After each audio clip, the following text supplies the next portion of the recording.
Meantime, Russian authorities report another Ukrainian missile was shot down over the Black Sea's Kerch Strait.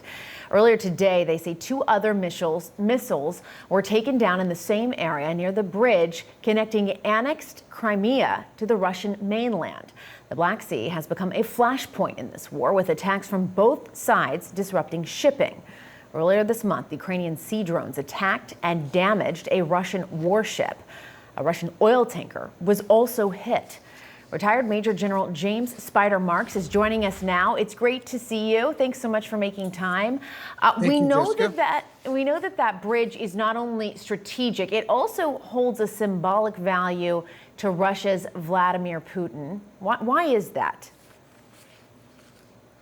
Well, I think really two things. Number one, a very practical reason it's held in such high regard is that it provides the only linkage prior to the war, the only linkage from the Russian mainland to Crimea. That's significant. I would say the second thing is they look at this as a piece of Russian technology and engineering that is quite considerable.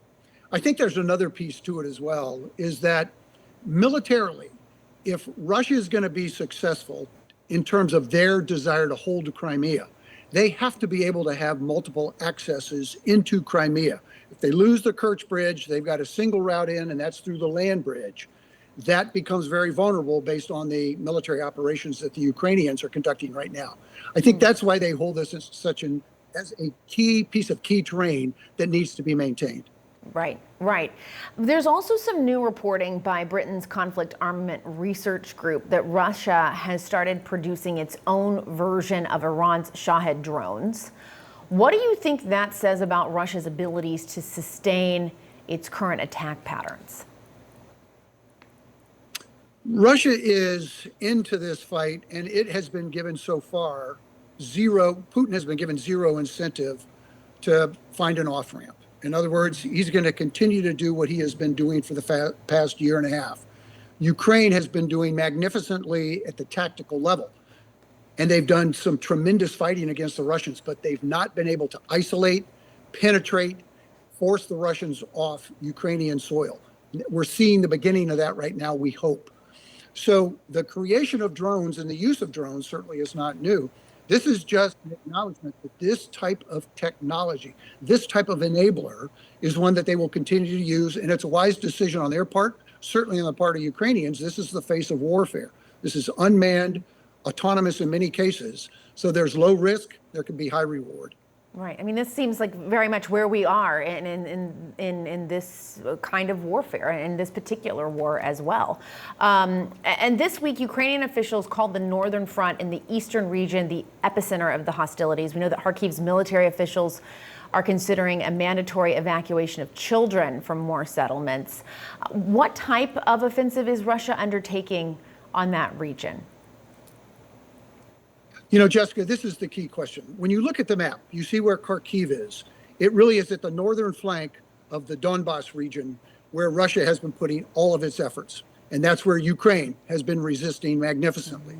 If Kharkiv is lost, then what happens to the Ukrainian forces is they run the risk of being encircled, potentially flanked, and then further isolated. That's the last thing you want to be in combat. You don't want to be isolated. You have to have an access in. You've got to have logistic supply coming in as well. You've got to be able to get out if necessary. So if Kharkiv were to fall, then there would be a pretty straight shot south from Kharkiv that would further isolate and put at risk those Ukrainian soldiers. That's why that is key to this fight right now.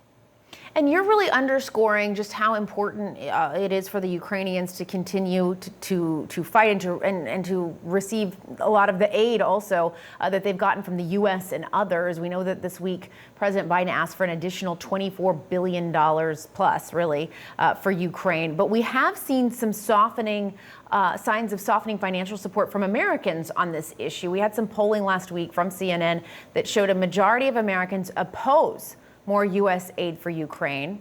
And a CNN poll released last week found 55% of Americans believe Congress should not authorize any additional funding to support Ukraine, compared to 45% who said Congress should authorize such funding.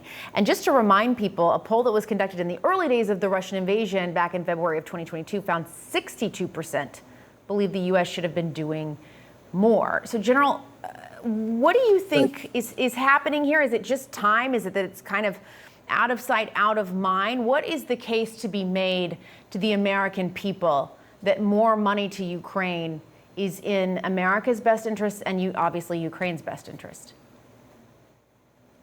Yeah, that's the strategic, I would say even that's the policy issue. The key thing here is that what America has done to support the Ukrainians with the support of NATO is quite considerable.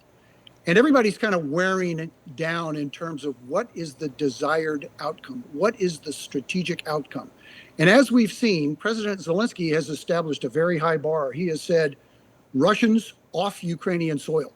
Yet what is happening in terms of support does not provide that full desired objective. It's not going to get there from here. And we're seeing that play out right now. That doesn't mean they're not fighting harder. The Ukrainians are an incredible people, and they're led by a Churchillian type leader. The challenge is there an actual anticipated outcome where the Russians are going to be forced out of Ukraine entirely? And I think what you're seeing is probably, I can't speak to the narrative of the polls, but I think what we're seeing is America is tiring of this, and they're saying, look, we don't know that this is really going to happen. I don't know that Ukraine is going to be able to push Russia off Ukrainian soil. We don't know that that's going to happen. So what is the end state? Can President Zelensky sign up for a negotiated settlement that would acknowledge, look, Russia has successfully taken over a part of Ukraine. It's criminal, it's illegal, it's brutal, it's horrible. I got it. But we're not going to be able to force them off unless we decide to put American boots and NATO on the ground to confront Russia directly. And that's a decision that's been crystal clear. We're not going to do that. That's where we are right now. Right. It is really an interesting moment. All right, Major General James Spider Marks, we'll leave it there. Thank you so much for your analysis. We appreciate it. Thank you, Jessica.